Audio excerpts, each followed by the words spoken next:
தூத்துக்குடி மாவட்டம் சாத்தான்குளம் அருகே உள்ள பேய்குளம் பகுதியில் 20க்கும் மேற்பட்ட குக்கிராமங்கள் உள்ளது.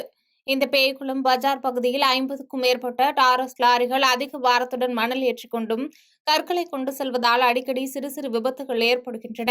இதுகுறித்து சாத்தான்குளம் வட்டாட்சியர் இசக்கி முருகேஸ்வரியை தொடர்பு கொண்டு அப்பகுதியைச் சேர்ந்த மக்கள் பலமுறை புகார் அளித்துள்ளனர். ஆனால் இந்த புகாரினை ஒரு பொருட்டாகவே வட்டாட்சியர் எடுத்துக் கொள்வதில்லை என கூறப்படுகிறது. இந்த நிலையில் நேற்று இரவு பேய்குளத்தைச் சேர்ந்த முருகன் என்பவர் பேய்குளம் பஜாருக்கு வந்துவிட்டு அவரது வாகனத்தில் ஊருக்கு திரும்பிக் கொண்டிருந்தார்.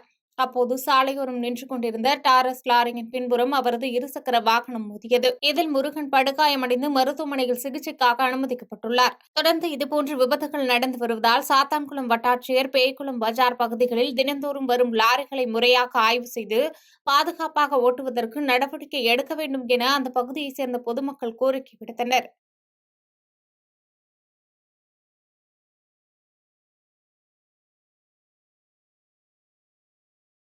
பாதகம் செய்பவரை கண்டால் நாம் பயங்கொள்ளலாகாது பாப்பா.